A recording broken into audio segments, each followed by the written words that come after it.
Where are you watching from? Drop your location in the comments below. This story was intense, right?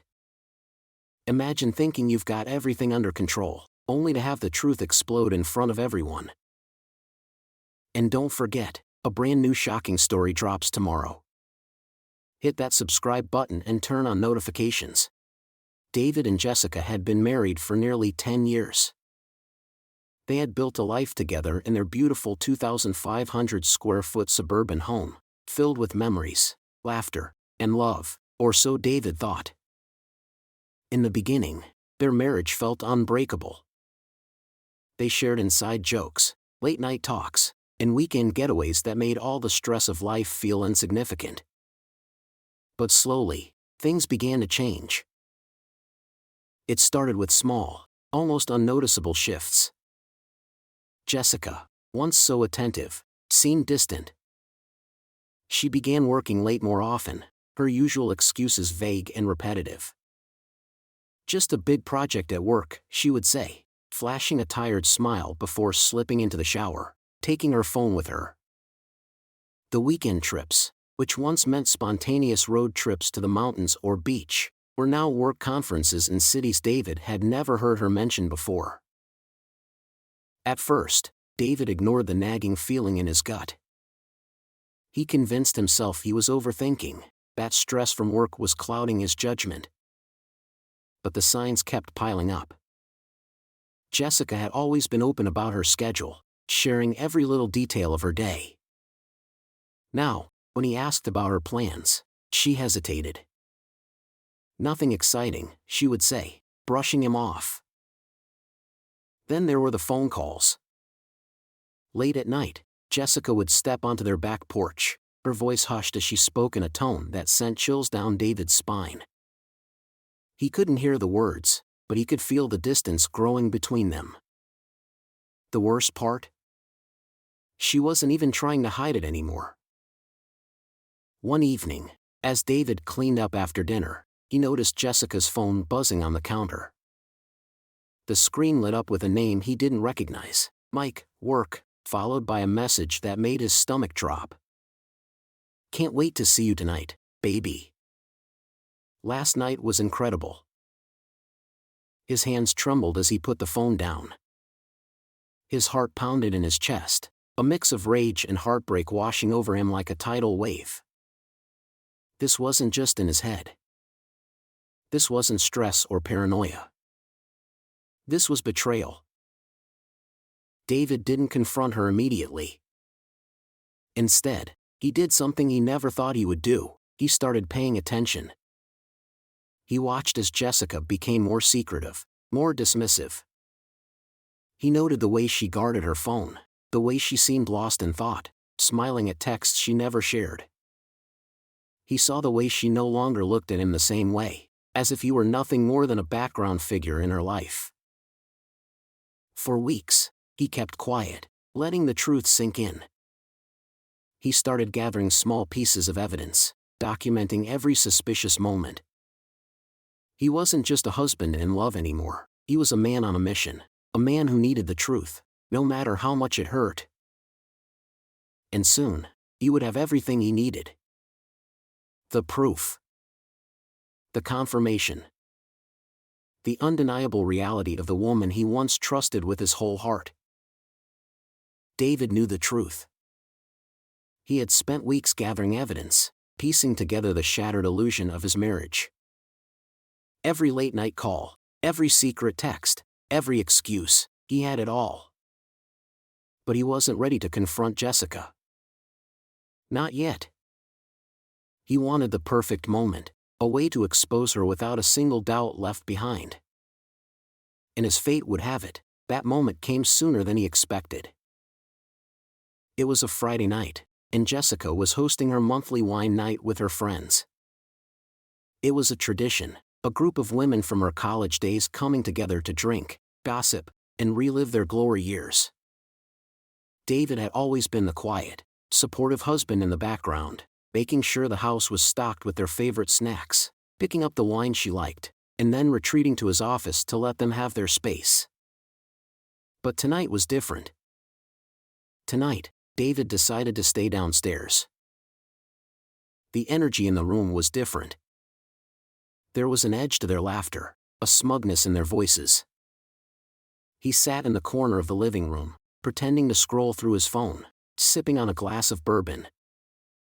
The conversation started off innocent enough: work complaints, celebrity gossip, the latest fitness trends.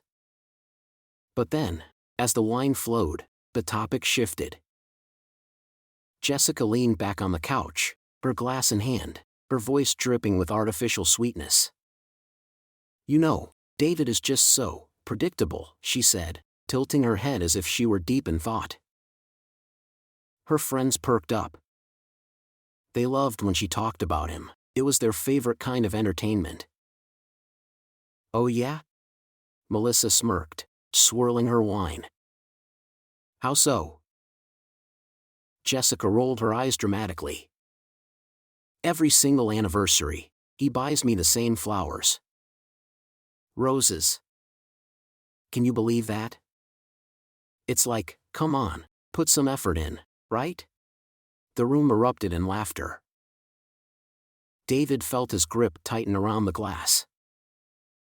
"Oh, and don't get me started on his cooking," she continued, her voice laced with mockery. "If I have to eat another one of his overcooked steaks, I might just lose it." More laughter. David felt the heat rise in his chest, but he stayed quiet. He had suspected she no longer loved him, but to hear her degrade him so openly, in their home, in front of people, it was like a knife twisting in his gut. Then came the final blow. Jessica took another sip of wine and gestured toward him.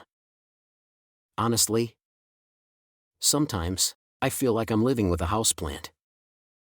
He just sits there, watches TV, so passive." The laughter turned cruel. Even Melissa, the one who always seemed a little kinder than the rest, chuckled behind her glass. That was it.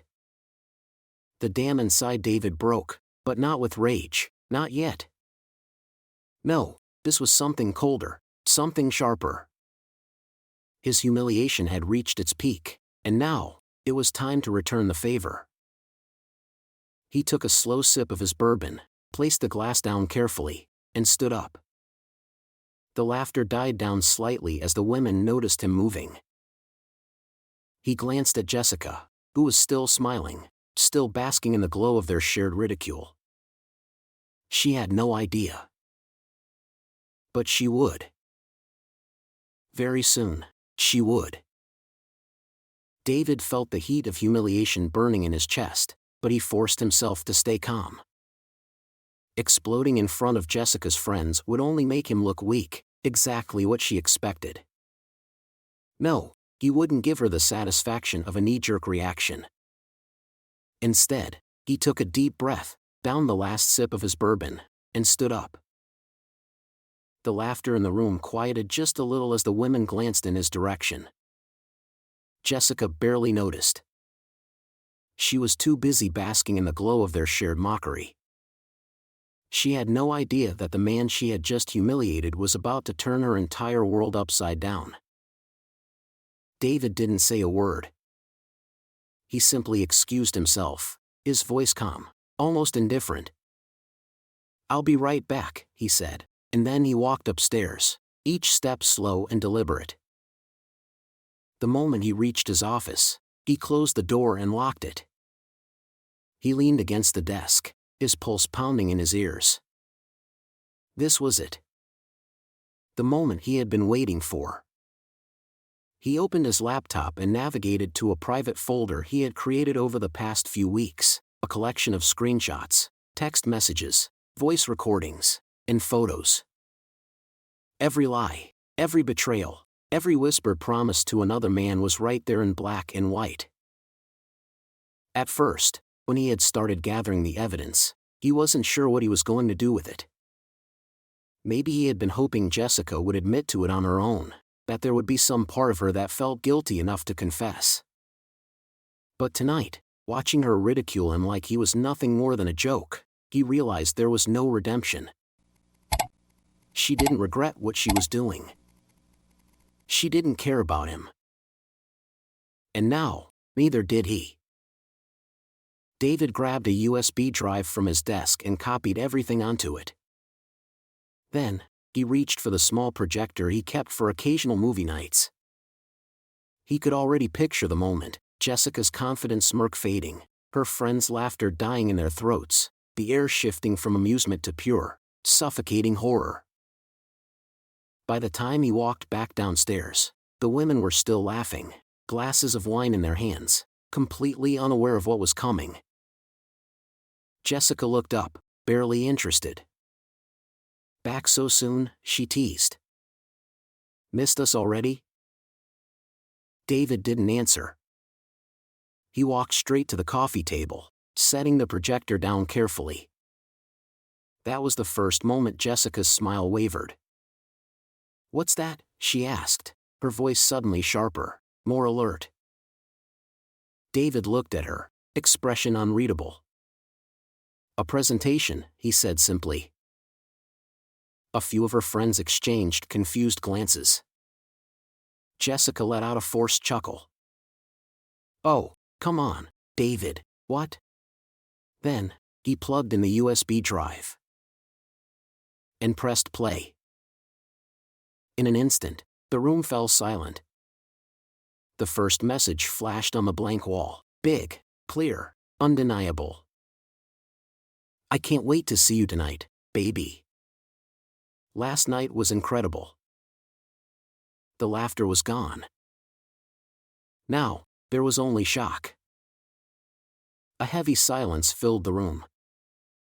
The light from the projector cast a harsh glow against the wall, illuminating words that cut deeper than any knife. "I can't wait to see you tonight, baby.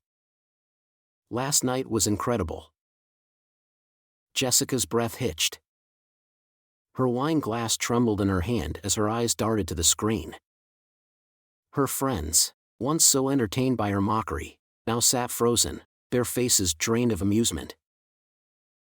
David stood motionless, arms crossed, watching the scene unfold. He didn't need to say a word. The evidence was speaking for him. The next image appeared, Jessica, leaning into a man David recognized immediately. Mike.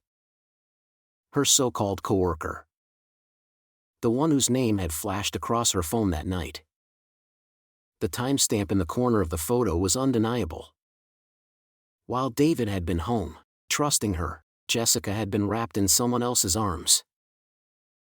A gasp came from the couch. Melissa, Jessica's closest friend, covered her mouth, eyes wide in disbelief. "Jess, what is this?" she whispered. Jessica jolted up, her wine glass slipping from her grasp and shattering against the hardwood floor. "David, stop this," she snapped, her voice shrill, frantic. This is private." David let out a short, humorless laugh. "Private?" he echoed, tilting his head. "You made me a joke in front of your friends. You paraded my loyalty around like it was something pathetic. But I wonder, do they still think I'm boring now?" The slideshow continued. More messages. More photos. Voice recordings. Jessica's laughter with Mike, her whispered confessions of passion, her plans to see him while David was none the wiser. With each new piece of evidence, her confidence crumbled. Her hands were shaking. "David, please. We need to talk about this in private." But there was no more privacy. Not for her. David glanced around the room, taking in the stunned faces of the women who had, just moments ago, laughed at his expense. "You all had plenty to say about me earlier," he said, his voice calm but cutting. "Go on. Laugh now." No one did. Jessica's face twisted in desperation. She turned to her friends, but they weren't meeting her eyes anymore. The room had turned against her. The smugness, the superiority, it was gone. Now, she was nothing but a cornered liar, fully exposed. Tears welled in her eyes. She took a step toward David, reaching for him. I can explain. He stepped back. No, you can't. His voice was cold, final. You made your choice. Now, you get to live with it. For the first time that night, Jessica had nothing to say. David took a deep breath and looked toward the door. I think it's time you all went home, he said. And just like that, the night ended. But Jessica's nightmare had only just begun. David didn't wait to watch the aftermath. He had no interest in Jessica's tears, her excuses, or the stunned silence of her so-called friends. He had said everything he needed to say without uttering a single insult. The truth had spoken for itself, and now, there was only one thing left to do. He turned on his heel and walked upstairs. The sounds of hushed whispers and shattered dignity faded behind him. He didn't care. Not anymore. In the bedroom, the same room where Jessica had once promised him forever, he grabbed his suitcase from the back of the closet. He didn't need much. A few changes of clothes, his laptop, his essentials. That was it. As he zipped the bag shut, he heard footsteps in the hallway. A second later, Jessica appeared in the doorway, eyes red, face streaked with mascara. She looked smaller now, as if the weight of her own lies had finally crushed her. David, she choked out, voice barely above a whisper. Please don't do this. He didn't answer. He simply grabbed his bag and slung it over his shoulder. She stepped closer. We can fix this. David let out a slow breath, then met her gaze. Fix this? His voice was quiet, steady. Jessica, you didn't just cheat. You mocked me. You humiliated me in front of people. You turned me into a joke while sneaking around behind my back. He shook his head. This isn't something you fix. This is something you live with. Tears streamed down her face. I made a mistake, she whispered. David studied her for a moment. He saw regret, but not the kind that mattered. She wasn't sorry for what she had done. She was sorry she got caught. I'll have the divorce papers sent over next week, he said flatly. Then, he stepped past her and walked out of the bedroom. She didn't try to stop him this time. By the time he reached his truck, the night air felt different. Lighter. The weight of betrayal still lingered, but the crushing grip it had on his chest was loosening. He slid into the driver's seat, exhaled, and started the engine. He didn't look back. 15 minutes later, he pulled into the downtown hotel where he had booked a temporary stay. The 17th floor suite had a view overlooking the city, a sea of lights stretching out in front of him. He stepped onto the balcony, letting the cool air wash over him. For the first time in months, he felt free. Was the road ahead going to be easy? No. Divorce, finances, rebuilding his life, it was all going to take time. But he wasn't afraid. He had walked through the fire and come out stronger. Jessica had mocked him, thinking he was weak. Thinking he was passive. But tonight, she learned the truth. David wasn't weak. He was just waiting for the right moment to strike. What do you think? Let's talk. If you were in David's shoes, how would you have handled this situation? Would you have exposed Jessica the same way, or taken a different approach? Do you think she deserved what happened, or was there another way to get justice? Drop a comment below and let us know your thoughts. Also, Where are you watching from? If you enjoyed this story and want more shocking betrayals, dramatic confrontations, and ultimate revenge stories, make sure you subscribe and turn on notifications. New jaw-dropping stories every day, and trust me, you don't want to miss what's coming next. Hit that like button. Loves a good revenge story. We'll be reading your comments, so let's get the conversation started.